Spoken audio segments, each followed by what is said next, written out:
Packers fans out here to stay. Cheeseheads green and gold all day.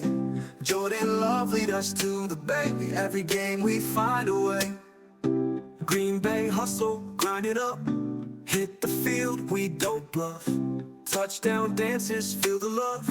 Jordan's got that MVP stuff. It's time for all, let's go. Packers bringing that show. It's time for all, you know. Green and gold gonna glow. Lambeau Field, our sacred ground. Feel the vibe, hear the sound. Packers fans so loud and proud. Jordan Love, he's wearing the crown. Lambeau Field, our sacred ground. Feel the vibe, hear the sound. Packers fans so loud and proud. Jordan Love, he's wearing the crown. Aloha and welcome back to the Ohana Packers Edition podcast. Today we open our 2026 draft preview. Yeah, let's see how many times I get the year wrong in this episode. Today we have Jake Shavink on. We're going to talk about D lineman, a position that the Packers probably be looking for an influx of talent at, given the current situation on roster, and I don't know what word to put with it, but let's just go with unlikelihood that they will be able to chase anyone of worth in free agency. But Jake, thank you for joining us today. I know that you gave us your time you're free, and I went and pushed it to the front end of that. So thank you for allotting that in your schedule and joining us today for this episode. Yeah, excited to be here. This is an important position to talk about for sure this offseason, and hopefully Green Bay's got a good plan to address it.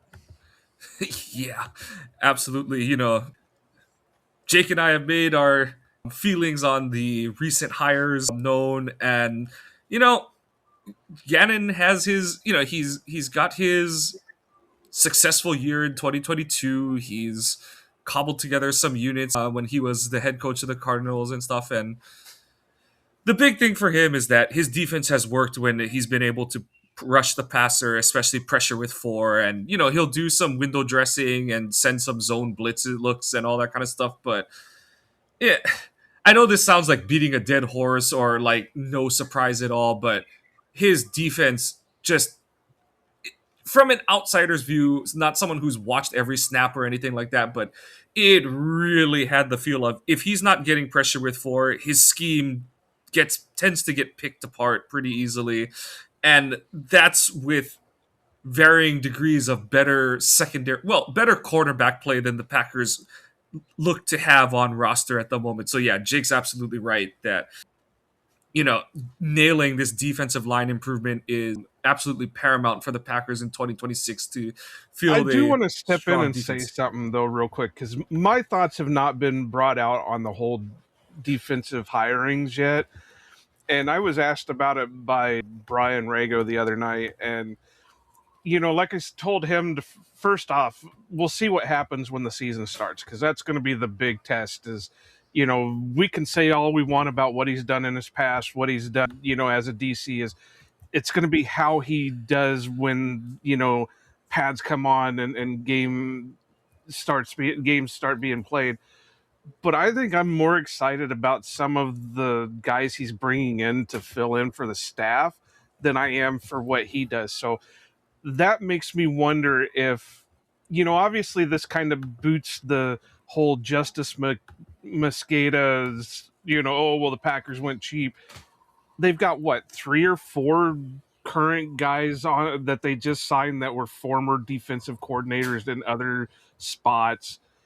And so on. So, I don't think they really quote unquote cheaped out this time on coaches. And on top of that, supposedly Gannon was being pursued by a couple other teams. So, that kind of shows what kind of coach he's thought of in the league. It's not like a Joe Barry one where it came out of nowhere that all of a sudden we're bringing this guy in that was 0-16 with the Lions, and now we're hoping he can do something with the defense. And it's even a little bit more than the Mike Pettin signing in my eyes, that he at least had success elsewhere as DC. So yeah, like I said, I'm not, and I'm not going to poo poo any kind of hiring. And I get, Badger fans are, going nuts because they didn't bring in Jim Leonard even for an interview. But what's to say that they didn't call to set something up? And he said, nah, I'm good. I want to go somewhere else real quick. And, now he's what, Buffalo's? I think, is that Yeah. where he signed with? So we'll see what happens there, but that's just my thoughts on things. You're not really going to get a good gauge on him and on Gannon until the season rolls around and we see what he puts together. My big question is, and I kind of put this in your guys' chat the other night, Jake, is he going to keep a 4-3 or is he going to try sliding back into 3-4, which, it doesn't make sense spending the last 2 years building 4-3 and then you're going to all of a sudden switch back to 3-4. But, and I know Mike has said this numerous times that it doesn't matter what your base is because most of the time they play nickel or dime packages. But it just is interesting that they were looking at more 3-4 base coaches than they were 4-3 when we know we've had a little bit more success with the 4-3 with the guys that we have on roster than the 3-4. Yeah, it's no, go for it, Jake. Yeah, it is. It is interesting that they went that route. But yeah, I think the yeah, as Mike has said, it kind of, you're gonna live in nickel most of the time. Like there will be times you match with base, and maybe they feel more comfortable matching, base when they have a guy like Parsons who's going to play further away from the ball, right? And you feel comfortable maybe if Van Ness is going to be the other outside linebacker, that he's athletic enough, or you have Oliver, Sorrell, potentially Kingsley if he comes back, waiting in the wings, and then you can have on base looks potentially, right? Van Ness playing more 3-4 end, which I don't think is an impossible thing for him to do at all. Like he's clearly shown that there are times, even at Iowa, where he did that.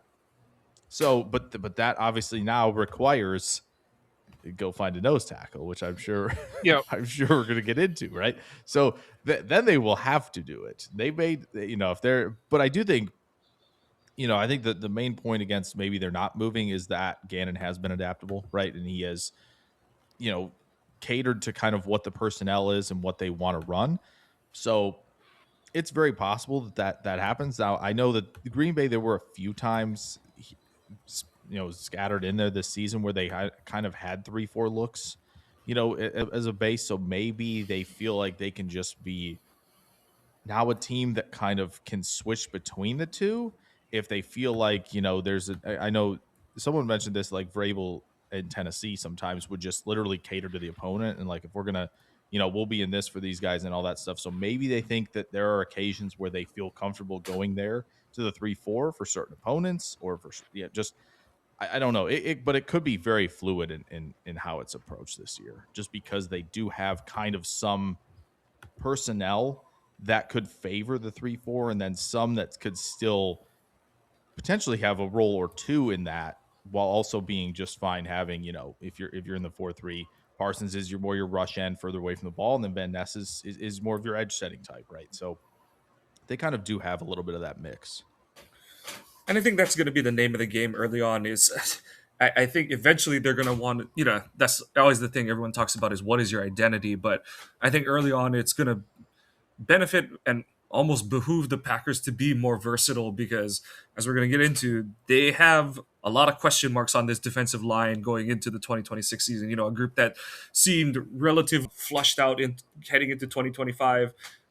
Injury, poor play, revelations, whatever label you want to put on it, put some doubt in that unit moving into 2026. And, let's just recap where the roster is at the moment. So obviously the big overarching cloud, what on the team right now is when is Parsons going to be back off of ACL repair at this point? I know that, at the time he was like, we're jamming it full speed ahead. I'm going to be back to open 2026 season.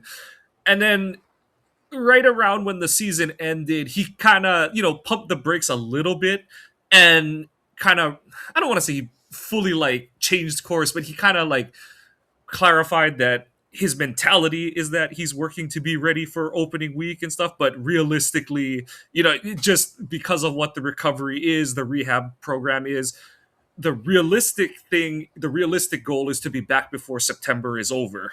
But he said that if he can get cleared, he's going to play week 1. So that does sound a little more realistic in that week 3, week 4 window. But it just does put into focus that, like, the Packers need to operate under the guise that you're walking into week 1 with, for sure, Lucas, Colin Oliver, and Baron Sorrell at defensive end. Question mark Inegbare, as Jake noted. Very bigger question mark Rashawn Gary. And then a defensive tackle, Wyatt should be ready to start the season.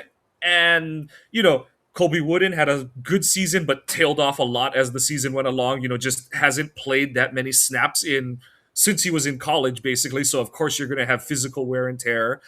Carl Brooks was a very up and down player in 2025. He flashed, but for as much as he flashed, he had double the stretches where you're kind of like, is he out there? And then you've got a bunch of, retread run plugger types and Nazir Stackhouse. And then obviously Brinson, who had his moments where you're like, that's a player. And then other moments where you're like, that's what a rookie defensive tackle is supposed to look like. And you just hope that the times that he flashed, you can string more of those together. And I know a lot of people are going to roll their eyes at that, but that's really, everyone needs to remember, the adage you hear amongst guys who cover college football is that freshman defensive tackles are bad. And you can roll that over into the NFL where it's like rookie defensive tackles tend to struggle because it is just that readjustment to the next level of strength and conditioning where, like, guys who are quote unquote technician guys, they have an adjustment period. Like Mike Daniels, it took him till like week 13 as a rookie where it was like, okay, I've got it figured out. I know at least on a few times a game, I can win with this push-pull rip move, and I can use my size to dip under this guy. But it takes the rookie defensive tackles the better part of a year to figure out, okay, the stuff I could get away with in college, I've got to get that short up. The stuff that I was really good at, it works, but I got to still get better at it and all. And as opposed to defensive end where you can still run around people every once in a while, or you can still just spam a move and then rip the counter to it if you can do it and stuff. But Jake, where do you if, and we haven't even talked about where the team's salary cap is, but just in your assumption, where do you see the Packers going this offseason along the defensive line? Well, I'm going to interrupt here just for a second. I want to make sure that we're on this. We're focusing mainly on the interior this time because next week we'll be doing the edge rushers. So we're going to. This is what happens when we get two Jakes or Jacobs to do the same, like nearly the same position. I can't help it. That's just how the schedule falls. But I just want to make sure because I know we're going to be talking a little bit about the edge rushers anyway in this because some of these prospects are they going to be inside? Are they going to be outside type guys? So, but I do want to make sure that we're going to focus. Sorry, guys. We've taken a couple weeks off, so we're trying to get back into the flow of things. Mike's on siesta mode already, but Jake, refocus. We're refocusing on the interior defensive line, but you can dabble in defensive end. I won't stop you. Oh man, yeah, it's tricky free agency wise, right? Especially with the interior defensive line, because again, guys just they don't. One, Green Bay doesn't have a lot of space to work with. They're probably going to post June 1st cut a couple guys. I think that, at least we assume so. So they might have more room than we think. But yeah, it's pretty bleak as far as free agents go. Like if you're looking, like especially like if they're trying to stay younger and like, hey, let's find a second contract guy, right, and not go after 39-year-old Calais Campbell, then it's kind of it's straight. Which hey, if they want to do that, be my guest, but. Hey. Gannon's coaching the defense. It's all possible that he could try Colin Campbell up. There might be something to that. Yeah, that is true. Hey, you want to try to win one here at the end? I mean, if he can still play, I will not I will not be upset about that at all. Hey, I don't know how that's going to work because I am 39 and I don't know if I could even suit up to play a snap in a football game, and not even a professional game, like a high school game, and not get my ass killed. Yeah, that it is a testament to some of those guys who could consistently do that. But like when you look at like I don't know, because as I'm like perusing this board of like guys like Levi Wuzarike, who's been in Detroit, he was the draft pick on day 2 for them. Like maybe they think they can unlock something. You know, Naquan Jones from Houston, who's not really heavily into their rotation as much. Like I know people like James Lynch several years ago when he came out of Baylor. Jalen Redmond's exclusive rights, though, from Minnesota. I have to imagine with how badly they swung in free agency, a defensive tackle, that they're probably like, yeah, we better keep this guy around. So it really is going to be tricky for them just to find like guys that they would feel comfortable like bringing in, on the cheap. Like even if you're looking at like a Logan Hall, right, from Tampa Bay, who's a free agent who couldn't really figure out where his best spot was along that defensive line. Like it's still probably going to cost like $8 million a year to kind of bring him in, and maybe feel comfortable spending it like that much just because okay, we've seen these big contracts, so like let's do the 1 year thing. Like maybe Logan Hall can provide you some disruption there on the interior, but it is probably going to, for the most part, again, unless they're knocking down the door for Derek Noddy from Kansas City, if they they feel like they can help him in the run game, or like Tonga from the Patriots has been pretty darn good this year, but I have to imagine with all the space they have, they're looking to bring him back right when the season's done. So it is going to be a lot of those type of players, like a Greg Gaines from Tampa Bay, who's kind of a little shorter, stockier player. So yes, they can probably do this with some of these 1 year rentals, and maybe they want to do that like they tried to do with Wilkerson back in the day, right? That sounds bad saying back in the day because that's not that long ago. But guys like that, where it's like, okay, we'll bring this guy in for 1 year and see if he can, provide a little bit of juice for us. That's where I feel like I'm looking. Like Sheldon Rankins would have been awesome about 5 months ago, calling that out and saying like, oh, they should bring him in. I don't think they're anywhere in the vicinity of what they could pay him. But even at 31 right now, what Houston or somebody else is going to do to bring him in at this point. So you are going to have to kind of, go a little budget and just find somebody that, either A is going to help us, early downs run defense, or, could maybe help us with some juices of pass rusher. But like those are names that you kind of throw out and go, okay, they can do one or the other. And they might be strapped into that in the draft as well, just because of where they're picking. But yeah, it would probably be worth their while to maybe go find one of each, right? 1 year deal. Let's kind of stack this room. Maybe go 1 year deal for Noddy or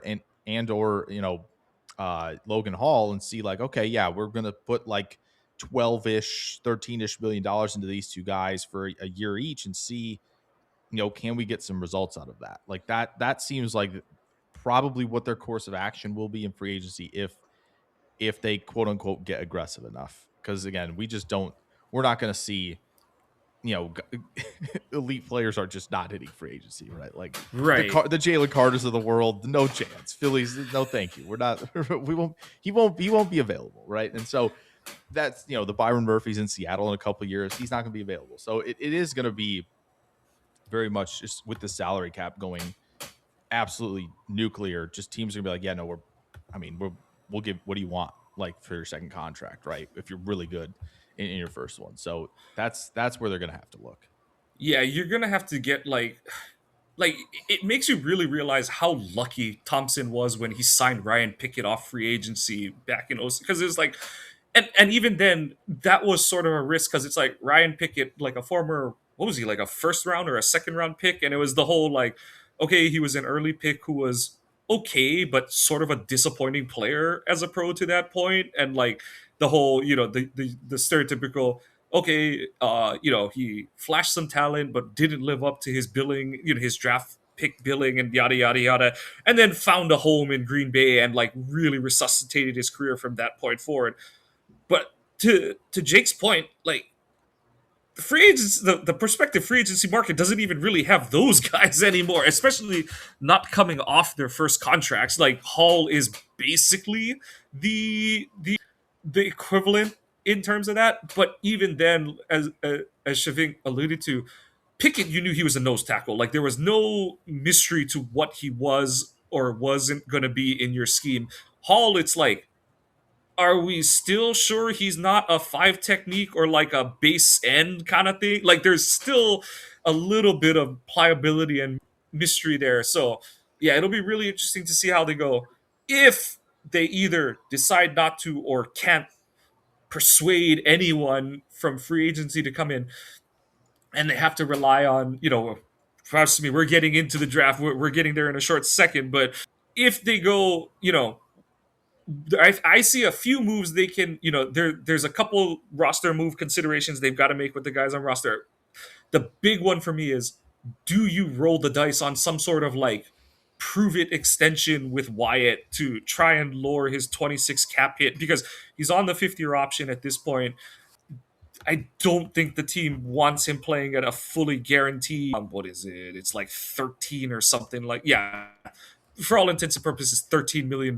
Like you probably want that, especially because Wyatt's whole career has been starts off the year decently hot for what he is at the time, kind of thing.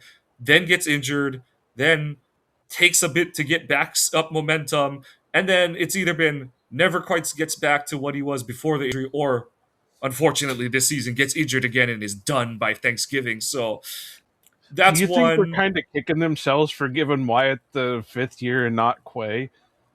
Oh yeah, absolutely. And especially when I don't know how real but like the word is that they were like, oh, the 5th year on an inside linebacker was too rich for their blood. And then it's like all the rumors are that Quay is getting offers or will get offers that are like 5 million more than what the 5th year option would have been and stuff like that. And I get it. They're probably looking at it like, well, shit, the Darnell Savage one blew up in our faces, all that kind of stuff. And, with Savage had a longer track record than Quay did, because Savage had the first like year and a half, maybe 2 years of his career where you're like, oh damn, like they did it again. They found Nick Collins' impact again. Like he just has a few things to improve on, and we're like, we're there. We've got that guy in the back end. And then from the back half of 2021, he just fell off the table and never was that guy again. And it was like, oh, that sucked. So as much as everyone says like you can't have a conscience when you're a GM, you have to have a short memory. You can't play it as the like, well, it didn't work. They do. We're all human. They definitely do. And no, I don't think they're operating from like the fan base hated that move. They're looking at it from like a pure bottom line, like, well, what can we do? What does this limit us from doing? And what are the chances we're happy customers at the end of this year going into 26? That's another one where they rolled the dice and it's like, okay, well, now does that lock in that we're cutting Rashawn, that we're, I'm pretty sure they were cutting Jenkins anyway, kind of thing. But like, does that sort of, I don't want to say force their hand, but kind of put the final nail in that terms where it's like, yeah, we're definitely making those moves to keep the younger guys that, and then it gets murkier because you're not in the same scheme you were the year before, where Quay really did seem to be figuring things out. He was playing a lot better. And, does Gannon say like, I want just a clean slate? But getting back to defensive tackles, like the cupboard isn't bare, but it's a lot more placeholders. And does Wooden have upside? But he's a free agent coming up too, and Him it's and like, Brooks. yep. So They were the same draft. Yep, exactly. So even more so, you've got to go in. But Jake, like, is there anything you're clinging to with the guys on roster that you're seeing, or are you like, let's just get into the 26 draft at this point? No, I mean, I think, again, I think you kind of mentioned it a little bit with the D line room when you're kind of going through the names. Like, again, it's really it's probably frustrating and annoying to hear like, oh, we need to see this guy, like see some of these guys develop, but like ultimately that's how this kind of works. Like if you even look at the Super Bowl teams, right? Like New England's got Craig Woodson, he's played like 1,000 snaps for this year at safety, right? And Jalen Sundell, who's, guy that I think a lot of Packers fans were looking at center when he came out, right, from North Dakota State. Like, he's their starting center. Like, some of these late day 3 UDFA guys they're going to be starting, right? They're going to be doing so. You can't fill every hole, on your team. It's never going to look perfect, right? Maybe the Eagles have made it look close to perfect sometimes, like last season. But even still, I think when it comes to the defensive line, like you obviously hope that Wyatt could come back, because the juice he brought from the interior is really why I think everything, with Parsons was where it was. Like, I think those two doing the most damage and having somebody, that's threatening the tackles, that they're putting over the center, right? They're putting it behind a defensive tackle, like doing all that. Those two, when they were doing those creative things, were basically collapsing everything. And so I think I don't mind. I know they're maybe kicking themselves with that 5th-year option. However, an impactful defensive lineman over the linebacker, I think, is because we're talking about right now. We talked at the top with Gannon. Like, what does he need? He needs pressure, and so Wyatt is the guy that's going to do that, right? Quay is obviously going to be a lot more involved if he comes back, right? It just limiting explosives, right, and keeping everything in front and doing a lot of that, and so. Yeah, I think the hope is probably really it's in the Georgia guys for the most part, right? Like, that's where most of this like hope lies, right? Because for Wooden and Brooks, we're kind of getting to that kind of tipping point of like, all right, are we really going to see, something extra from one of you, or is this kind of where you are? I think we all hope that Brooks would have been a little bit further along at this point just because of what he did. And I know it was at a MAC school, but like just destroying guys up and down the defensive line, you're kind of like, okay, like, yes, it's a MAC school, but some of this stuff, if he lands the strikes he's landing in college, like he can be really impactful. So maybe there's still hope that Brooks can do it. But I think it's lying a lot of like it's lying in the hope that Wyatt comes back and can push the pocket, and Brinson can win some one-on-ones in the interior for you, and maybe you hope that Stackhouse does a little bit more in terms of holding the point of attack against like combos and doubles, right? Like, it's probably going to lie more in the Georgia guys if it's anybody out of the roster at this point when it comes to the defensive line, just because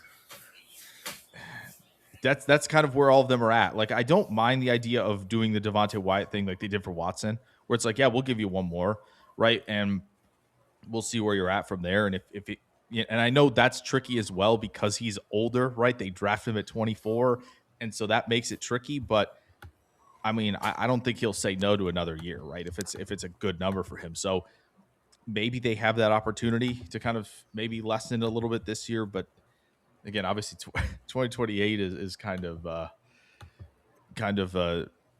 chow time a little bit with the cap. Like, just it's gonna kind of all flood over. But yeah, I do think it's really with these Georgia guys going into 26, and hopefully Wyatt's healthy and ready to go. And on that note, I think go for it, Joe. The big thing that we have to look at is not only do we have to worry about interior rush on pass rushing downs, but look how atrocious the run stopping has been. So they've also got to find a guy that can be that can be that every down guy. That way Wyatt can rotate in and out when he needs to, and Kobe Wooden can rotate in and out as he needs to.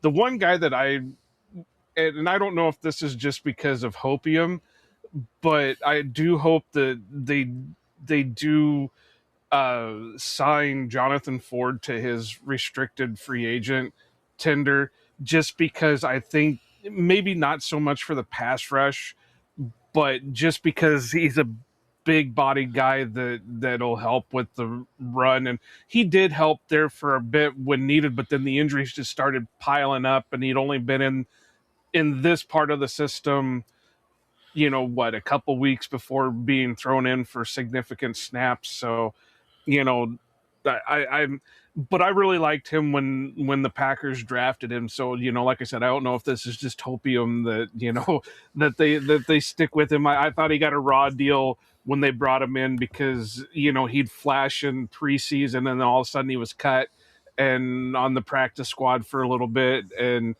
then he ended up with the Bears and kind of shined a little bit with the Bears for what he was. But I do hope that they bring him in, or bring him back, just even if it's just on the cheap 1 year deal to kind of because depth. What's the one thing the Packers are missing everywhere on the team, except for maybe wide receiver and running back, is depth. Yeah. Maybe safety. Maybe. Yeah, maybe safety. If you feel comfortable with Bullard back there, Yeah. maybe be the other one. So, we're going to finally get there. We're going to finally get to the 2026 defensive tackle interior D-line draft class. And as Jake alluded to a little bit already, Jake, what Georgia Bulldog should Packer fans have their eye on? So, just a reminder, as a result of the Parsons trade, the Packers don't pick until 52. So, and I just can't see them trading up to get in the first round unless they don't have some team is so enamored with one of the players on the roster.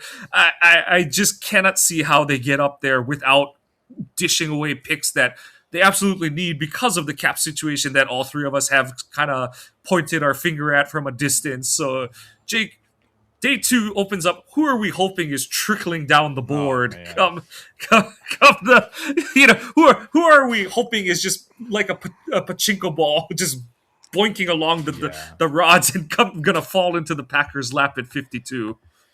Yeah, what really stinks about this, I think, is something I was just actually talking about recently on a different show. Is just like if you look at like how the league has changed and where we're at, like at least maybe not change is the wrong word, but like where it is cyclically, where teams are under center, we're running the ball. You got to be able to stop the run early downs. You have to be able to field a unit up front that can be multiple in how they're able to win. And that hurts because I don't know if this defensive tackle class, outside of like maybe 5 guys, is going to be like true 3 down impact players. And that's a problem because the entire league needs them, really. Unless maybe Philly, like, which they'll do it anyway. They don't care. That's the problem. Like, even the team that has the depth is going to be like, oh, well, we want to swing at Caleb Banks? We'll swing at Caleb Banks, right? And try to develop him. So that's the trouble. When you look at like the consensus board right now, the top 5, I think, is probably in some order how you're going to see them go, right? Peter Woods from Clemson, Caden McDonald, Ohio State, Caleb Banks, Florida, Christian Miller from Georgia, and Lee Hunter from Texas Tech. I think the last 2 are like guys you're hoping for some reason they put up a nice like 1 on the RAS score, and you're like, I don't know what happened, but now teams are out, and that's probably the hope. Is you're hoping one of those 2 somehow, some way falls. I just don't know how. Like, Lee Hunter's been an absolute force for Texas Tech all season long. Like, if you and he's killing the postseason circuit right, too, and exactly. And it's like, so even if you watch like 3 games of Lee Hunter, you watch the 2 BYU games and the Oregon game, which are like their best competition they had all year. He's first play of the Oregon game, he tossed the center, and like that was a guy that people were talking about like all year of like, this center class, like he could be involved in it. No, he just tossed him like ragdoll, sprinting to outside zone, making plays against outside zone. It's outrageous. And like, even if with Lee Hunter, you're like a little concerned, because I think if you watch like the All-Star circuit right this week and you watch the Senior Bowl, you go, okay, maybe the pass rush, he gets stuck a little bit right after that kind of initial surge when he rushes the passer. However, you've seen him in games with the club, with the arm over, like all that rushing the passer, and he's athletic enough, right? And so that combined with how he just all week at the Senior Bowl, he was just shredding doubles, like just shredding them in the team stuff. And even when they do those individual drills where they kind of combo, and he just tosses one guy and kind of stacks the other. He's stupid good. I wish Lee Hunter could fall to 52. It's just not going to happen. I just don't. Said, I'll put it this way: it shouldn't. There's just yeah, it is the tiniest possibility that maybe Green Bay goes, oh, he's in like the 40s. Let's go get him, right? Yeah. But it does seem when you look at like, especially at like the end of the first round with some teams where, the Chargers, they got away with a lot this year defensively because Minter's a freaking good coach. They need bodies on the D line. They could do that, right? Denver, they one step away from the Super Bowl. They have got guys who are free agents. Zach Allen's a great player, great pass rusher, not really anchoring your run defense. Like Hunter, do that, no problem. Like New England, I don't think they'd have any problem doing that, even though they're a little deeper at the position. Like it just feels like across the board in the 20s, and even when you start to get these teams in the 30s, right, that need help everywhere, essentially, right? Think about the Raiders, maybe the Jets, who just need help anywhere possible. It just doesn't feel like a guy like Lee Hunter is just there's just no way. But you hope so, but I think he's probably past Miller at this point. He gets the Laramie Tunsil. Yeah. Yeah. That's about it at this point. Because it really is. And to like kind of touch on 2 points Jake is making, like, yeah, like it cracks me up about RAS is like RAS, it does it contextualizes a lot of things really well for the average fan and stuff. For sure. The thing when you've looked at a lot of RAS numbers is you recognize that RAS, the one thing it doesn't do, even though it's supposed to be like a scaling grading system, it really can't account for the fringe weight guys and for the extreme weight guys. Yeah. It really doesn't know what to do with someone who's 165 pounds soaking wet, and at 335 plus, it just breaks. It like cannot, because the reason I bring this up is you joked about the one RAS, and it's like BJ Raji was a consensus top 10, top 15 pick, and his RAS was 4.3. 4.3. Let's give BJ all his, but it's like you look at it and you're kind of like, okay, like none of the numbers are great. The only green ones are his bench press and his weight. But at the same time, you're like, how fast are you expecting someone who's 340 to run the 40? Yeah. And at the same time, on the other end of the spectrum, it's like, that guy who's 165 pounds, he better be blink of lightning fast, because if he gets tattooed, he might not get up from that hit. And that, for most part, has been the so yeah, it is. No, it's I'm not saying that 160 guy going to take off like an airplane. Better be trying to get lift off at this point. And you very rarely find the pose that are like 330 and run a 495 or whatever. Right. Like, and those I'm guys not saying, go top 15. Right, exactly. Right. And I'm not saying that, you should give a guy a 8+ RAS for running a 5.4 40 or anything that. But it's like, it should be, like that card should be yellow at least or something like that. Because it's like, if you line up every guy who's been 340 plus in the history of forget the combine, the history of the NFL, the guy who runs a 5.2 is probably winning that race by a good, 2 yards kind of thing and stuff. So it is one of those where I kind of just laugh and shake my head, because it's like, and you saw all the guys who, when they signed, Riley and Ohana and stuff like that, that it's like, okay, they've got a 1.2 RAS, you can kind of junk it, because that's not what they're here for. You're not asking them to first step off the ball. Like you said, covering a receiver. Yeah. Right? You're not is he going to get sacked by Luther Burden? Obviously. All you care is, if two guys block him, does he stay there for all intensive purposes, or is he losing ground immediately? And that's the only test. And then the other side of it, like you said, Jake, is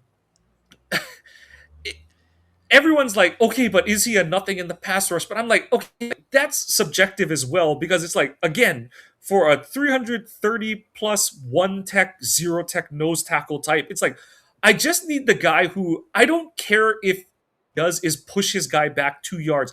Pushing your guy back 2 yards in a pass rush, that's winning for an interior defensive tackle.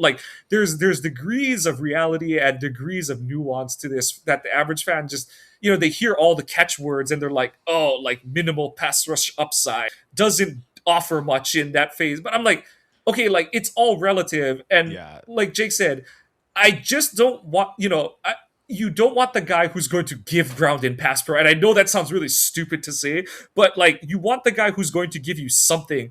And if you're gonna at least shove your guy back 3 yards, someone else should win off of that gap, and a good defensive coordinator should be like, okay, nose tackle A is gonna push his guy back 3 yards. I can shoot someone up the gap off his hip, kind of thing, on a delayed blitz. Like, you delay dog it, and you can say like, if he wins his first 2 steps, you're going up. You pick one of those 2 gaps and you go, kind of thing and stuff. And those are the kind of blitzes that break pass rush or pass protection schemes, because pass protection schemes are primarily based off of where is everyone at the snap of the ball or the step after the snap of the ball. Because your running back is radar heading it across, he's the help guy, or a tight end is, chipping. When you send delays, the reason they work so well is generally you're attacking where you're kind of gambling that whoever the help protector isn't looking in that direction at that point. And that's why, everyone's like, oh my god, like they screwed it up, they didn't pick the guy up. No, the fact is that the running back did his job, and he did like go check, check, check. Okay, good, I'm good to release. And then by the time that inside linebacker blitzes, it's like, like who's got him, kind of thing and stuff. And then you get the Pookie run situation kind of thing and stuff. And let's face it, guys like Hunter are typically the ones that are eating double teams. Yeah. So, that's going to hurt their pass rush ability too, because, when an offensive coordinator is focusing in on one specific guy that's dominating their offensive line, what are they going to do? They're going to throw the center at him and then chip him with one of the guards, or they're just going to flat out throw a guard and tackle on him and say, that's your guy right there. You make sure he doesn't get anywhere near us. Well, that's going to hurt your pass rush ability too, because, okay, well, I'm, what's he measuring at? 6'3", 330 or whatever it is. And the guy across from me is 6'3", 310. Theoretically, I should have enough beef to overtake him with what pass rush ability I have. Oh, great. Now I've got another 6'3", 310 guy coming at me. I can only do so much, so I'm just going to eat these guys so the rest of whoever's coming in from behind me can make the play. And that's the thing with guys like Hunter, is he's not going to make the play because he's eating up the blocks. So linebacker or defensive end or whatever can go in and make the play on it. I think to build off that too, Joe, I think what the average Packer fan needs to recognize now is the front office to some degree is going to look at everyone in the interior and even other defensive end prospects, and it's like, what can you do if you're in a one-on-one situation? Because you're banking on, as long as Parsons is on the field, there are going to be 2 to 3, maybe even 4 sets of eyes that are, whether looking directly at him or in their mind, are like, I got to keep looking right, or whichever side Parsons is on, I got to find one, and I have to help. So it's like, as a pass rush, it's like, if you can do one thing reasonably well, a good defensive coordinator and defensive line coach are going to be able to scheme things up to where it's like, that's the guy we want next to Micah every time. That's the guy we want opposite Micah every time, because he's not going to win necessarily, but he's going to hold gap and he's going to make sure there's no escape lane. There's a kind of orchestral or symphonic like synergy that's going to be brought up, and it's like, and everyone's like, okay, like, it sucks we don't have a first round pick. It sucks that he tore his ACL and stuff, but that's the cushion that Micah built. He's just so scheme proof, and like, he's just so elite. That's the flexibility he provides you by just being there. Like, forget it, like, just being on the field. And we saw Hafley take advantage of it from about Thanksgiving on, where he's like, oh yeah, I can drop him, and that'll really screw up the blocking scheme, because you've literally got 2 guys who do like the Metal Gear Solid exclamation point, and it's like you can hear the MGS sound effect of, and it's like, he's not there. What now? What kind of thing and stuff. So, but Jake, so you pointed out the guys that were like wishing on hope that someone that 31 teams just forget are on the board. Like you said, like, we're at the point of like, I don't want to wish ill on people. I'm wishing for like Lee Hunter someone spells his name wrong on 31 boards, and it's like, or puts him like they put him at Texas instead of Texas Tech. So like for everyone who like. The teams, the way they have it is like first initial, last name, college kind of thing. So what we're hoping is for a administrative error by 31 teams, where when they just spot check the board, they're like, oh no, we have some Hunter guy from Texas State or Texas from North Texas or Texas, just Texas. There's a Texas Tech guy, but that's not it. Or they recycle the Jarquez Hunter card from Auburn and stick him at defensive tackle, right? That would be great. Yeah. But it is for him, and especially Kristen Miller is somebody as well that they're probably going to be plenty of talk about too, just because he's, I think, functionally a better athlete than most of these guys that we've kind of quickly mentioned already, because he's 310 and some of these other guys are a lot bigger, right? 10, 20, 25 pounds bigger than him, right?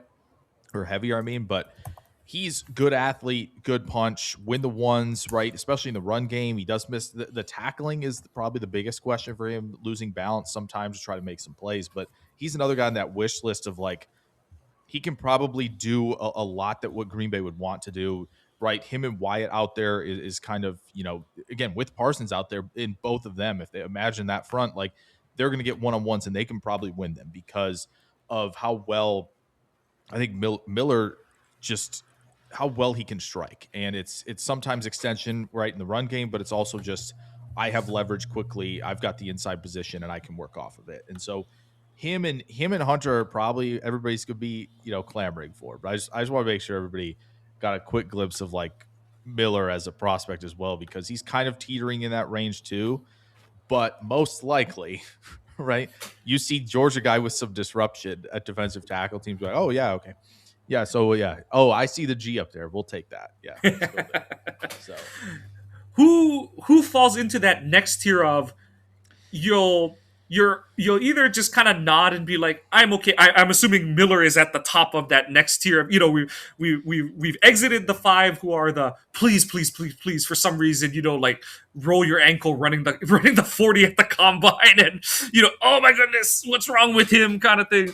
But we've left that group and we're entering the I'll nod myself into that pick. Like you said, Miller is like I can live with that. Or the within the next, between the second and third round pick, you'll have talked yourself into that pick. Who is in that category? Can I throw one out there real quick? Yes, go for it. Because I think honestly that he could be there at our pick just because of certain aspects of it, and that's the Don. Corleone, Brian Maffey's favorite. and that's the whole reason I bring it up is because like 2 years ago, Maffey was telling me, hey, you need to watch this guy. You need to watch this guy. Outrageous. And so I did it 2 years ago, and in my handy dandy notebook, I have my notes for it, and they still line up to what I watched just because I was trying to cram some stuff in last night. I was like, do I go off my old notes or should I go? Because I know the whole medical thing came out this year. One of the weirdest college careers from like just like they could make a movie off his football, his college football career kind of thing. So and so this guy, and Mike knows, and Jake, a little bit, I don't like throwing out player comparisons too much because then people are like, oh, well, he's saying he's the next so-and-so, no, so I don't like, I don't like throwing comparisons out there a little bit, but I see a Mike Daniels when I see Dante Corleone. And a lot of it is because they have the same drive, they have the same body build, it just, when I first watched him a couple years ago when Maffey mentioned it, it's like, that's Mike Daniels. That's 100% Mike Daniels. And so, but, this guy is, good arm extension. He's got a good push, good motor. I did see that on the couple of games that I tried to watch last night that he did kind of slow down a little bit. So I don't know what's, maybe that's a whole, because what is it? It's a heart thing for him, isn't it? Well, and now he's blood clots in the lungs, I believe, is what it was. Yeah, there you go. And then, and this is a guy that I consider it a more all-around type guy because he could play, basically all 3 downs. and be successful at what he does. So if we're looking at, the Packers staying put at 52, this is possibly, depending on how they feel with his medicals, if everything checks out, I could see them pulling the trigger on him at 52 because of the type. He just screams Packer to me, because that's, he's maybe 6'1", and they've got him listed at, well, this website has him listed at, I want to say like 330. Yep. 335. So, like I said, it kind of gives you that Mike Daniels feel, because Mike came in at 6 foot 295, then put on a good chunk of mass and ended up at like 320. So it just, that gives you that feel to him. So if I had my hope of hopes, and I do blame Mafi for it, for telling me to watch him a couple years ago. If it's a miss, blame him. Yeah. So this would be my hope. On top of that, what better merchandise ideas and stuff could you have for Don Corleone? I mean, come on now. The Godfather is one of the greatest movies ever. Yeah. It is true. He did measure at the shrine. He did not weigh in. So that's that's interesting. But he was 6 foot 0 and 5/8. So yeah, we're right around that 6'1" range. So yeah, it does. I mean, man, his 2022 season was just outrageous. And I know they were still in, I forget what conference now, but the Conference USA or something like that, or the AAC, right? I think that's what it was. Yeah, I think they're AAC. Yeah. And so like so it is the AAC, but like he 2022 season looked like, okay, well, he should move up, because this isn't much of a challenge for him. He had like a 5 pressure game against Indiana, I think, that year, where, and I know it's not the same Indiana, right? We're not getting but we're not getting a Signetti team, but like have a solid offensive line, right? And so like he was just destroying guys up and down the offensive line, and yeah, he kind of got pushed into the nose tackle role this year. They didn't really ask him to be, at the 3 tech or anything like that, but like as a guy who just, you need somebody to free up the linebackers, which, if it's not going to be Quay, right? And you're going to have Cooper and, Hopper or whoever else they draft. I'm sure you guys will get into that in the linebacker episode, but like somebody who can free guys up like that, right? Early down guy who's not going to be moved at all. And they were doing, run D drills at the Shrine Bowl, and he's still pushing guys back in the run D drills because he's the low center of gravity and the punch that he can, and yes, he only had I think PFF had him for 8 pressures this year. But again, what was Cincinnati asking him to do? Simply, please stop the run for us, because teams are starting to run the ball more in college. And so he did that at a high level. And when they asked him to rush a little bit, if he kind of attacks that outside shoulder, outside hip, and can build a little bit of speed, he can shock some people as well.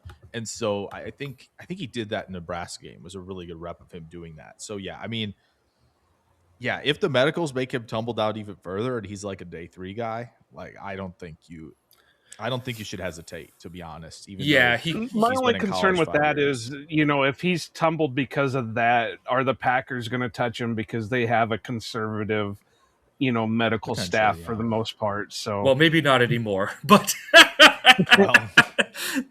but also too, he's in that.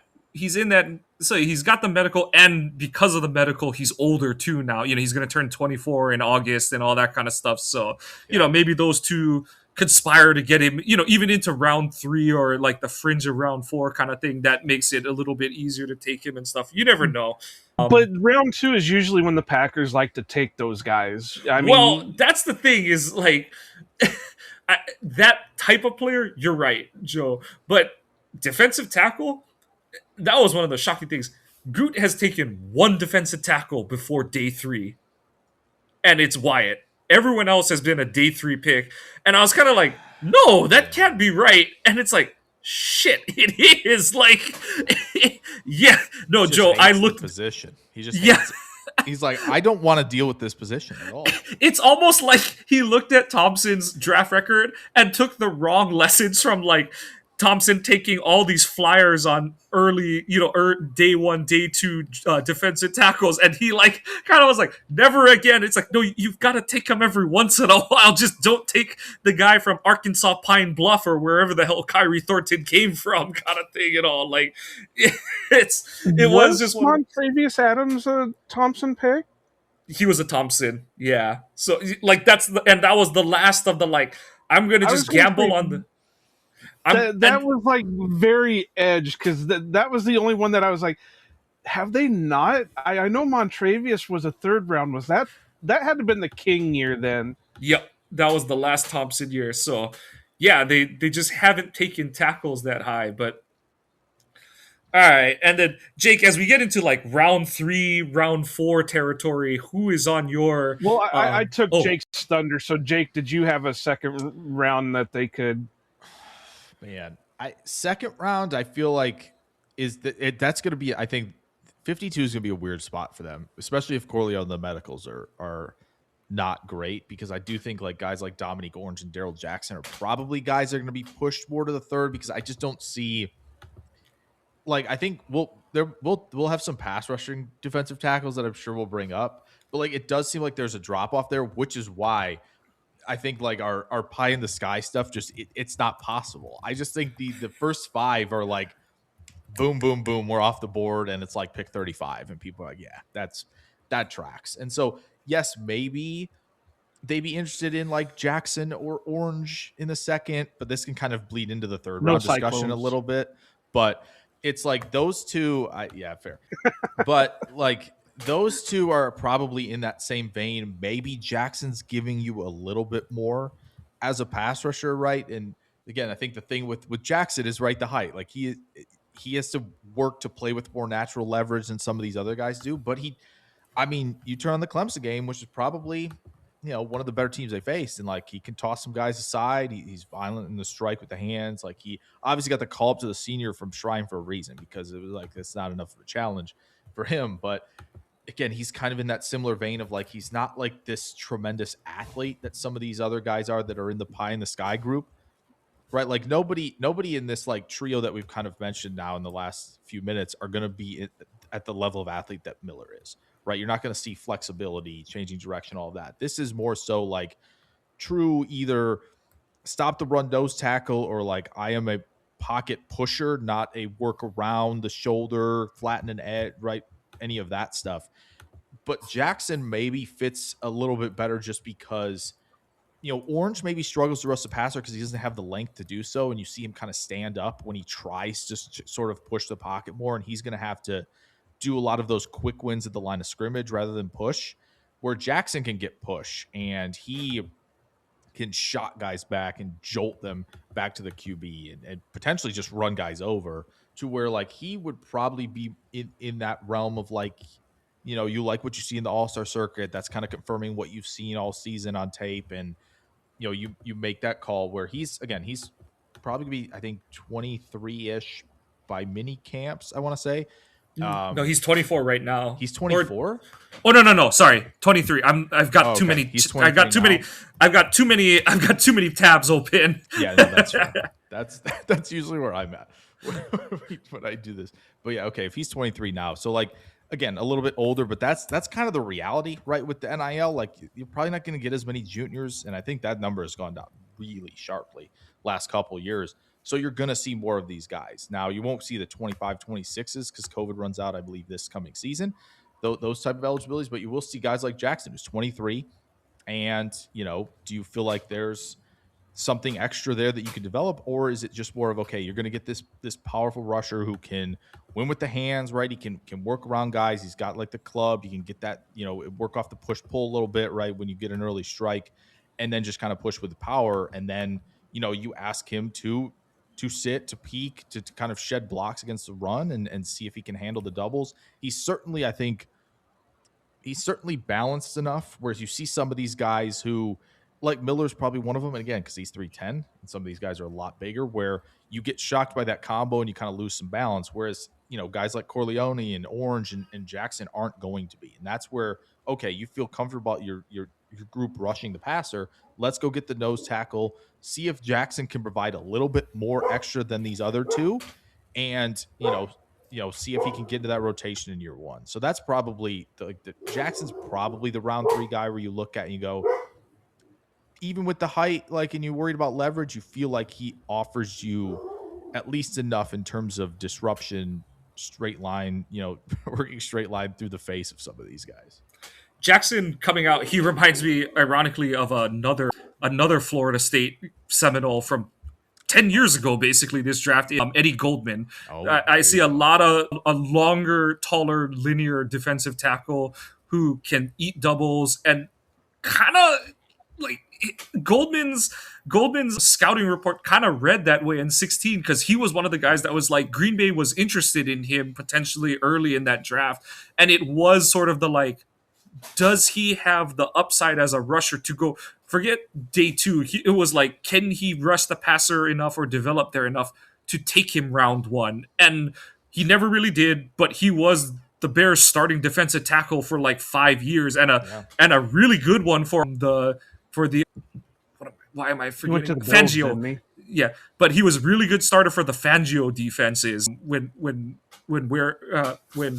Mac got there. So it's like you said, it's we're not trying to paint the pig here. It's more just what exactly are you looking for, and and especially if you can retain Covington, I think that is a big key for this group because it's how comfortable are you with some warts on prospects if you have a guy like Covington who has a really good track record of, like you mentioned earlier, like a guy like Tonga.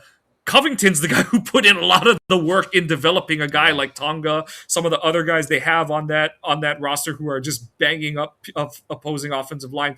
It's Covington who put in the 2 to 3 previous years of work on developing those players and stuff. So yeah, if they can retain Covington, which knock on wood, it seems like is looking decent right now because a lot of the deck chairs have been filled up at this point. So you just kind of hope that he can retain. And a big one is that he hasn't gone to Miami yet at this point. I feel like that was the one that I was kind of watching is does he follow Halfley down to Miami immediately kind of thing? Or, does that process play out and yada, yada, yada, and all that kind of stuff. But yeah, I agree with you that Jackson would be on the short list of I can see it. I can talk myself around it and get into it. Because like you said, it's if I'll jump up and down if you tell me, some people will be like, oh, he won't get you more than 1.5, 2 sacks a season, but he's not going to get beat by a double team. I'm like, I'll take it. If he figures out the pad level stuff and he can give you 20 to 25 good run snaps a game, that's a win on day 2. That's an absolute win for me in my book.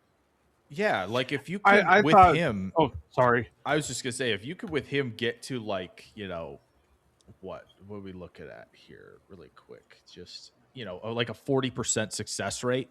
Yeah, if you get that defensively against the run, yes, absolutely. That's at the very least right now. Looks like when I'm looking at this, middle of the road, right? Yeah. And if it gets better than that, awesome. I want that 38 to 40%, 42% success rate.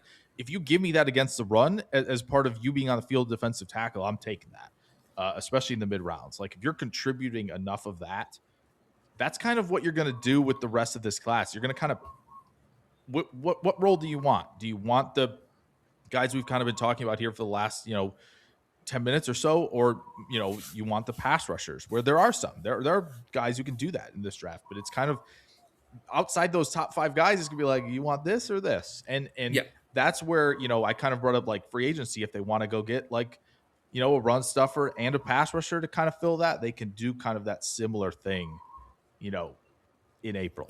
So yep. Joe, you had something? I was just going to say that when Mike said, ironically, he reminds me of another Florida State guy. I thought he was going a little bit a different direction with that, and I was like, no, we don't want that Florida State remembered back up here, you know. No, that's an end, so it's fine. but No. and you know, and kind of to get to what Jake is saying, like to put it in reference. So you know, Jake's saying like, what's a 40% run stuff? The problem the Packers had with Nazir Stackhouse this year, and like, and this is what I'm saying. Like, if you're telling me you're getting that much success from Jackson, that's a good draft pick for me because, you know, the Stackhouse stuff this season, it was really good in theory, but you were getting a success rate of like 15 to 20%. And if you're just a zero against the pass, you can't be that bad against the run when you're like touted to be this double team eating run stuff. You've got to be a much better player in your to the fact that they were like, we can't play this guy more than 5 snaps, and we like it, you could tell it was to the point that it's like, if they convert this 3rd and short and get into like a we're gonna go up tempo and start throwing the ball, we're literally to the point we're calling timeout to get him off the field, or we're signaling to him like, you're gonna roll your ankle and you're gonna go down in a heap kind of thing to get you off the field and stuff like you can't be picking a guy day 2 if you're not going to get some modicum of success, like Jake said. So yeah, that's the relative thing we're looking for. And then just to keep with tradition, day 3, Jake, like, who is your Evan Williams? And from here, so like, you know, if we're looking day 3, who is your like Evan Williams from 2 years ago? Like, the average fan is like, I had not heard that name, thought of that name, thought he would go to the Packers name, but as I watch more film in the month after the draft, it's like, this, you know, it's the young Frankenstein, Gene Wilder looking at the camera. This could work, kind of thing. Yeah. There are a couple excuse me, names like that can rush the passer that I don't think would necessarily fit the Evan Williams criterion. But to answer your question, I feel like it's Zane Durant from Penn State. That would be my guess at this point, because it's kind of a perfect storm a little bit where, yes, he's a little undersized. And so that's, you know, I think he measured at the Senior Bowl and he's, I think, in the 280s. So, you know, but if you trust any school to kind of get the level, like get your athleticism, strength up and still have the athleticism when you add a bunch of weight, I feel like Penn State's going to be up there, right, in terms of teams I would trust to do that. What was he? Oh, no, 290. So 6'0" and 7/8, 290 at the Senior Bowl. And he had a perfect storm being better 2024 than 2025. We've seen that before with some certain receivers in the 2023 draft. And if they're looking for a guy who can be this tremendous athlete who's going to rush the passer at a high level, right? You stick him kind of outside the guard's shoulder and let him attack. And you feel comfortable with the group you have on early downs, and you go, okay, cool. Parsons, Wyatt, Durant, you know, Van Ness, get out there on 3rd down and go attack. And yeah, he kind of fits that bill as this guy who can cross the face of offensive linemen with ease. He's flexible turning the corner. And just again, when you have a guy who can jump with that first step explosiveness to kind of get guys off balance and get them in kind of recovery mode immediately, that's the type of player I imagine that they would go, okay, if we can just get him to use kind of, again, we talk about the guys that are shorter, the natural leverage that you can kind of play with, because we've seen the cross chop, we've seen you work inside move and smash into centers, right? Like he is kind of the epitome of like disruption and what you're going to get there. And you saw some of those kind of flashes at the Senior Bowl of him. There's one where he pretty much does just that. They have him in the one-on-ones. He's right opposite the guard. He's going to attack half of him, and he just cross chops perfectly. And no wasted movement. Feet are still moving. He's still explosive. And it's like, okay, you want a guy who can turn the corner like that. And people be like, oh, he didn't have that many pressures this past year, right? They're combing through all of that stuff. And then you go back to like 2024 and you go, oh, okay. So we're putting, we're stacking a lot better games. Yeah, I think he had a really good game against Ohio State and Washington. And so games where he was kind of wreaking havoc. And if you could rein in that a little bit, then you start to kind of put together, I think, a guy who, you put in that, because I think Gannon would preferably like a rotation, right? Kind of what they had in Philly of, okay, we can get second team out there. We can get line 2 out there, whatever you want to, whatever other sports analogy you want to use about that second group. Oh, he can come with that second group and get after the QB.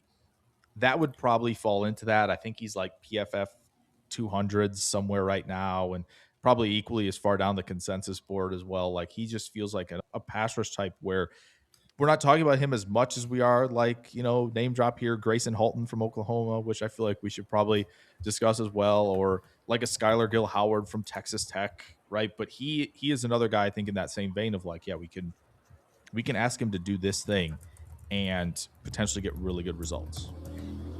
Yeah, I had trouble with Durant because, like, is he going to be an end? Is he going to be a D lineman? Just because of, the way he played and kind of the size he is. But if you're looking for a guy that is going to be pass rusher mostly, that would make you salivate with him, lined up next to Parsons, and then you've got your other two guys in like Wyatt and Van Ness with each other. That would be quite the lineup there.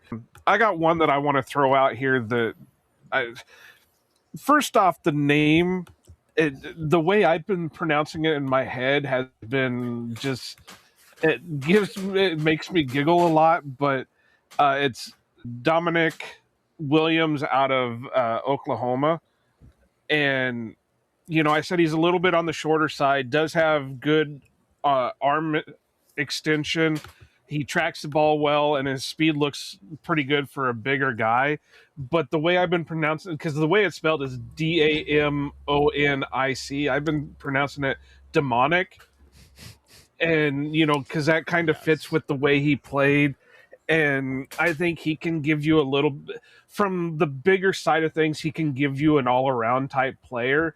And that's what I was looking more for when I was looking at things, because let's face it, that's kind of what the Packers are needing right now, is somebody that can play, 3 downs, because they have tons of rotational guys, but how many of them can sit there and play, the run and then turn around and play the passer?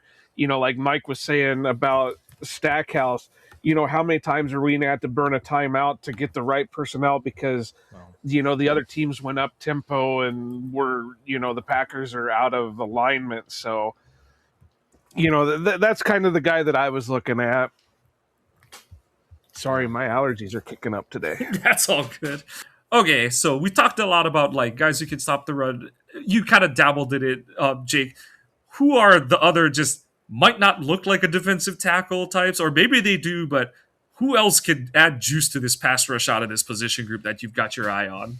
Well, you just mentioned it. It's Durant from Penn State. Durant for sure. Other than, I do think Grayson Halton, who I briefly mentioned, is another who can do that, right? A guy who, again, PFF likes what they saw, overall from his season. I think it's a little spotty, but again, a guy who spin move, attack gaps, right? Just kind of be, he was doing a lot of the stuff that they were asking Wooden to do this past year. They were aligning him at nose, they were aligning him at one tech, and just letting him shoot. And he gets downhill in a hurry. And so he could, he disrupted some reverses, and that type of player who wins quick with the hands, can again turn the corner, win with the spin, do a lot of that stuff. That to me is going to be valuable if you want to, kind of live in that same world of, okay, let's attack one gap because we know he can do it, and we'll build around that with how we have other guys aligned, because he does have that level of juice working up the field. And because he's been aligned kind of across the spectrum along the defensive line, I do feel like that gives him at least some experience of going, okay, like I know what I have to do from the 3 tech. I know what I do from the 1.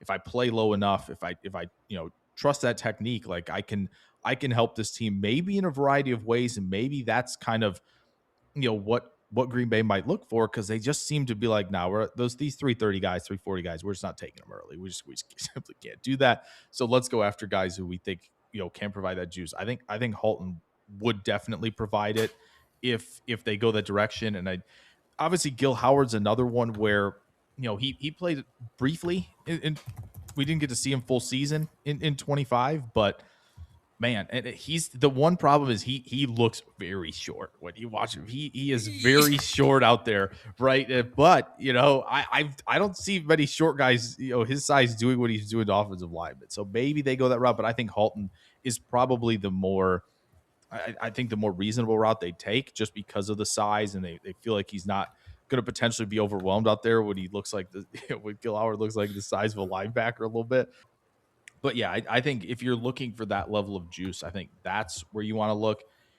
And I know he is not the biggest, and I'm trying to scroll quickly to find his size because I know he was at the Shrine Bowl, and I will find it in a moment. Is Caleb Proctor from southeast of Louisiana, but I think he's probably going to be somebody you talk about potentially next week just because of the size, but they aligned him at defensive tackle, and he wrecked shop at the Shrine Bowl, turning the corner. So maybe you feel like he could do that at edge at 275. We'll see, but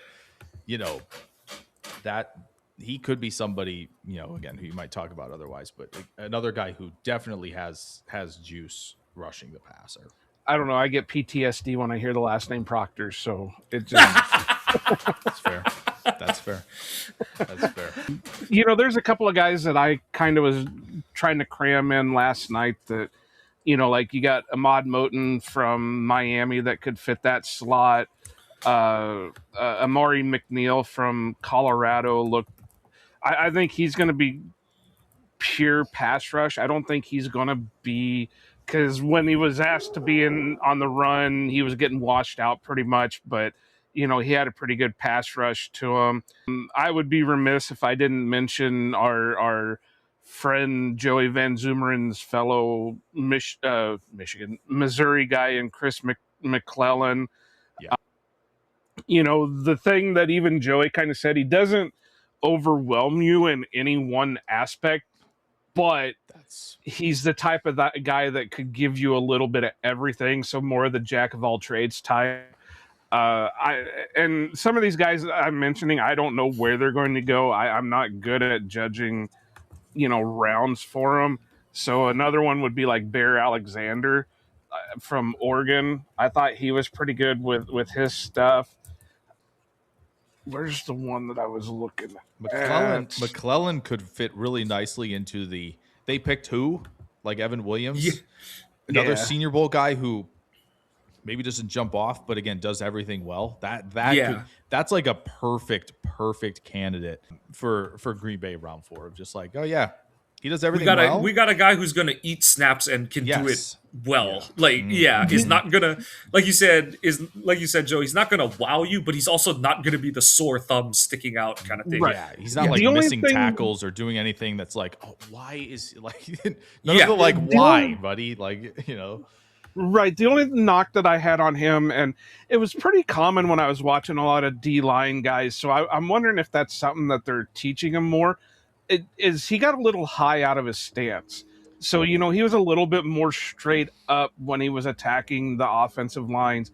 So maybe if he can, get down a little bit, because that was one thing when I remember being told all the time was, you want to keep low and get up underneath the offensive lineman. And when he'd come off of the snap, he was like standing straight up, and it's like, my guy, you're a big dude. You should be able to get up under that pad level and really wreck some stuff. So, but I was seeing that a lot with a lot of different guys that I was watching on. You do see that in college a lot more. You see that if the guy is 6'4" or taller, coaches have almost like given up trying to teach them pad level. They're just like, just do what's comfortable. And I hate it. I agree with you, Joe. It just, I understand there's a level of comfortability, but it's like you're just turning to the enemy and being like, here I am, come get me, kind of thing and stuff. Because Alexander's an interesting one because it would be the like Montravius Adam draft pick where it's like we're just going for the guy who's like a former highly touted recruit with a lot of athletic physical upside, but it's like unlike Adams, who is like still relatively celebrated by Auburn fans.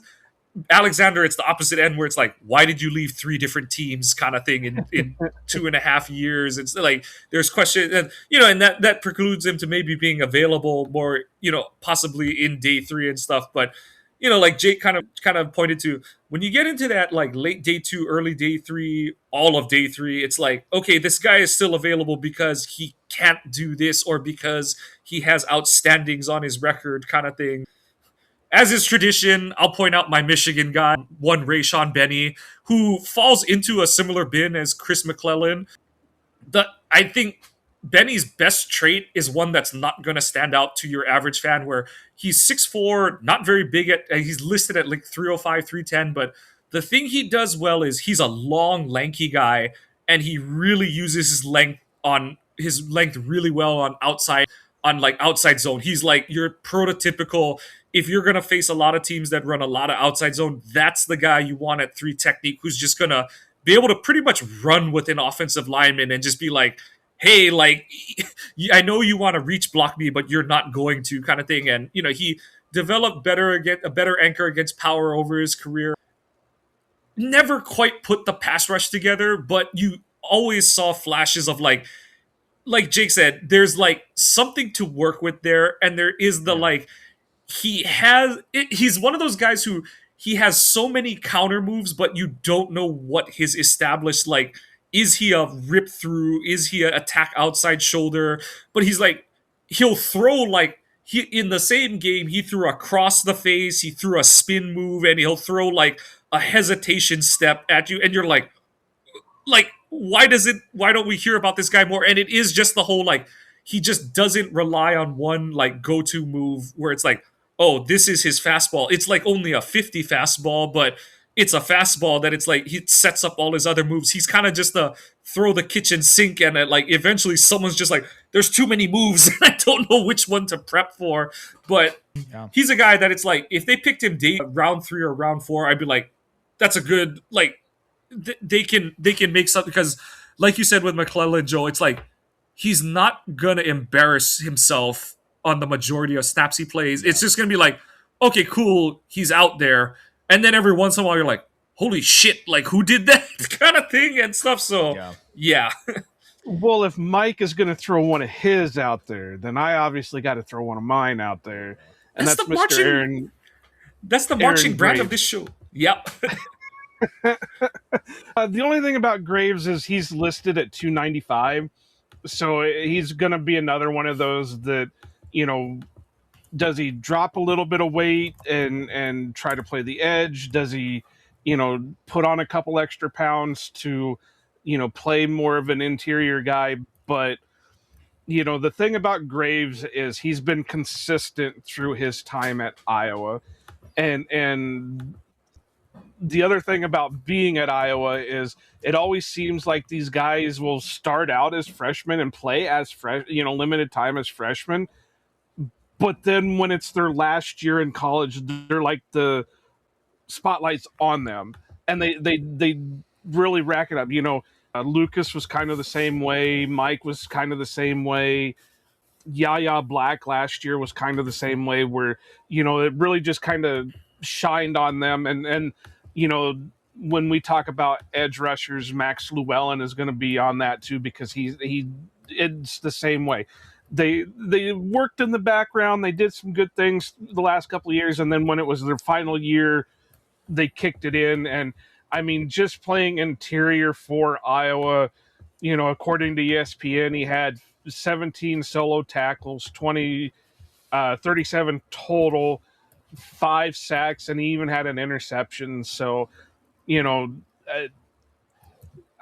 what can I say? I love an Iowa guy. There's not too many times that an Iowa guy's come out that's like, fuck that guy, I don't want anything to do with him. But he's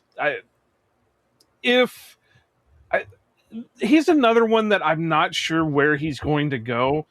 I was trying to run a mock draft simulator the other night just to get my bearings back on things, and a lot of the lists have him as like a day 3 late rounds type guy. But then, I've seen him mention, I think one of the times that you and JJ ran a simulator on your guys' show, he was there at like he was talked about in round 3, round 4, and it's like, okay, so where does he necessarily sit in things? But like everybody else from the Iowa defense, his motor's there, he's got the ability.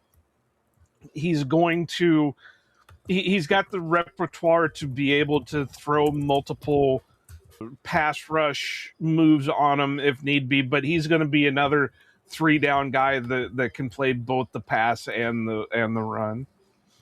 Yeah, I think Benny and McClellan are two like that. Again, just aren't going to be the flashy, like, oh wow, look what he did here a lot on film, right? They're gonna be the they're gonna be the lunch pill guys, and you need some of those, right? Like I know that's not as exciting, but also like this defensive line room, if you look at like the multi-year salary cap table, how many are gonna be here in 27, right? Like you kind of have to restock the cupboard, and like I know there's a massive need at corner, but like if you were telling me like O-line, D-line, corner, which two of the 3 would I love to restock to try to get it to full capacity? Listen, Gannon won the Super Bowl with a pretty horrendous corner room, honestly. Like guys who were on the decline, like very clearly, and could not keep up with, low A-dot Chiefs receivers, and that's just and so yeah, like but anybody worth their salt knows that a great pass rush can completely cover up a shitty defensive back. I mean, yeah, because I mean Micah did it for what, like 8-ish, 9-ish weeks until they really like. If you have guys you have 4 who can destroy people in front of you. I mean, quarterbacks are gonna be crapping themselves for 4 quarters because they're like, all right, well, I don't trust my protection at all. Like that seeps into your mind. So yeah, I think if I'm not mistaken, I could be. I know Moten went back, which is a shame because like he would be totally he would be like another, I think, probably pie in the sky guy just because of how the defensive line class is set up. Like I think people saw the national title game where he was just wrecking shop against Indiana, and they're like, and me included, and be like, please declare. I really. The only reason I had watched him was because I was trying to cram in a bunch of guys, and Caddy had him on the list, and it was like, okay, watch him. That's the tricky part of this now, when there's like 2 different deadlines because you're playing in the Natty or not. Like, it's so annoying to keep up with, but like, yeah, I think this group of D linemen, it's gonna kind of, it might just be a Goody special again this year, where it's like, we weren't in range to take anybody in the 2nd or 3rd round. We didn't get the guys we wanted. So we're taking 2 or 3 of them on day 3 after some move backs and accumulating a few more picks. And with the lack of a 1st round pick, there's a possibility that the Packers do a lot of trading back just to recoup some draft capital. So that could hurt.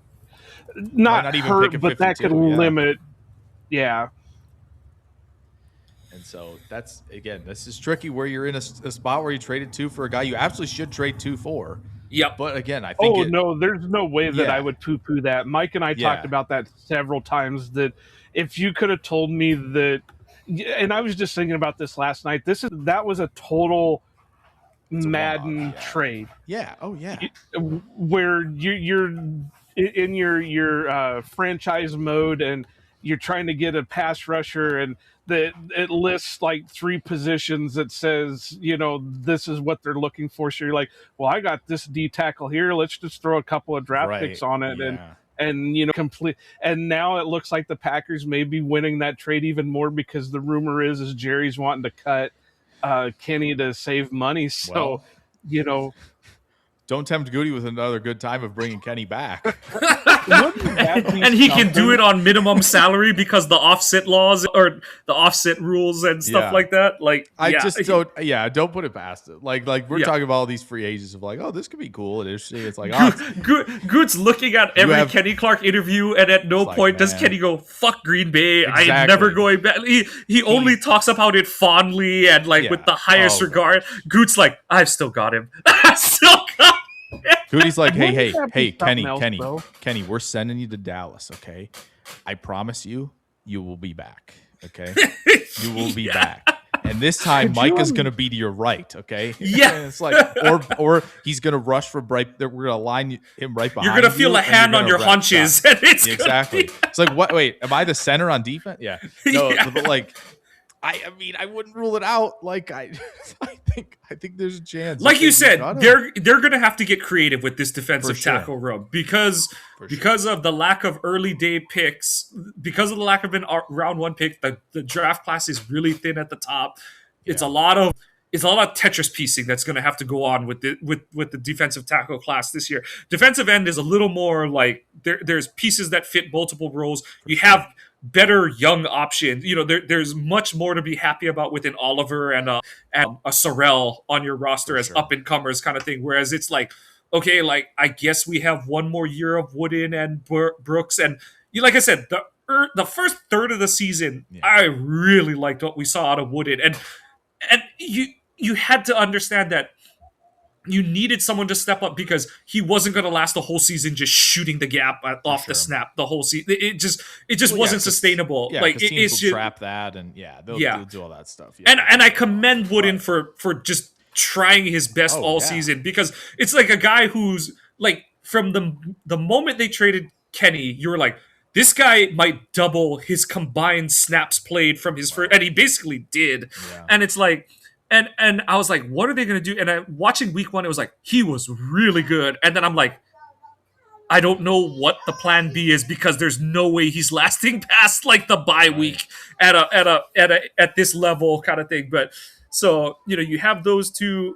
I'm really excited to see what Brinson can do with the full off season and stuff. Definitely. And that's the thing, is like, we can talk all about these draft picks, but it's really going to be whatever you can cobble together with like $10 million total in free agency, and whatever Brinson and maybe Stackhouse give you in a year 2 step up. Kind of like that's your I don't want to say trusted, but that's your realistic, tangible upgrade at defensive tackle, is what you're going to get from those 3 avenues. And whatever Wooden can give you more, Kenny. Brooks can give you more. Yeah. And Kenny. Jake, we want to say thank you for joining us today. It's always a fun time having you on.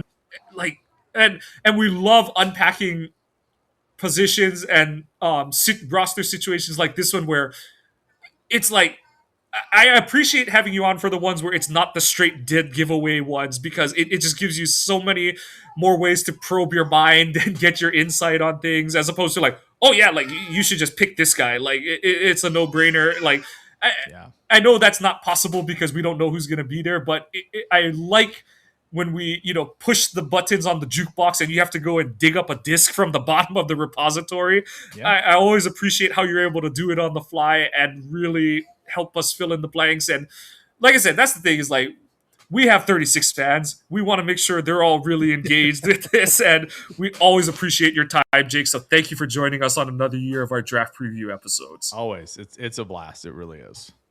Where can everyone find your work, Jake? So yeah, if you want to at Jake NFL Draft on the Everything app these days, a lot going on over there. But there are links there that you can go to my YouTube and Substack. We're working on plenty of draft stuff throughout the next 2.5 months or so. A lot of prospect stuff, so that'll all be there. And yeah, I've got the Packers thing every week as well. They're probably going to be putting a few things over there too. But if you go to at Jake NFL Draft on Twitter, you can find all of those links. Awesome. And that's the thing. Go check out Jake's stuff, because he goes more in detail on these guys. This is just a quick overview of what we've seen. And the problem with what Mike and I do with our show at this time of year is we go week by week by position. So basically, unless we've watched, and Mike probably does, I don't, but unless you watch from like spring games on, you try to cram as many guys as you can in that 1 week, so you can look at least a little bit intelligent and know what you're talking about when you bring in a guest for that week to talk that position. But check out Jake's stuff, because he does go into more detail on things. Yep. So, as Joe course corrected me earlier on in this episode, next week we're going to have Westendorf on. We're going to talk defensive ends. But one more time, I want to say thank you, Jake Shavig, for being on with us to talk defensive tackles. the Packers offseason marches along. We've got a bunch of different position groups we're covering all the position groups, but a bunch of different guest hosts who are going to be on to talk draft with us. But for our defensive tackles class, this is going to be, we're going to tie a nice bow on that one. And as we always say, go Pack, go, and aloha. Packers fans out here to stay. Cheeseheads green and gold all day. Jordan Love lead us to the bay. Every game we find a way. Green Bay hustle, grind it up. Hit the field, we don't bluff. Touchdown dances, feel the love. Jordan's got that MVP stuff. It's time for all, let's go. Packers bringing that show. It's time for all, green and gold gonna glow. Lambeau Field, our sacred ground. Feel the vibe, hear the sound. Packers fans so loud and proud. Jordan Love, he's wearing the crown. Lambeau Field, our sacred ground. Feel the vibe, hear the sound. Packers fans so loud and proud. Jordan Love, he's wearing the crown.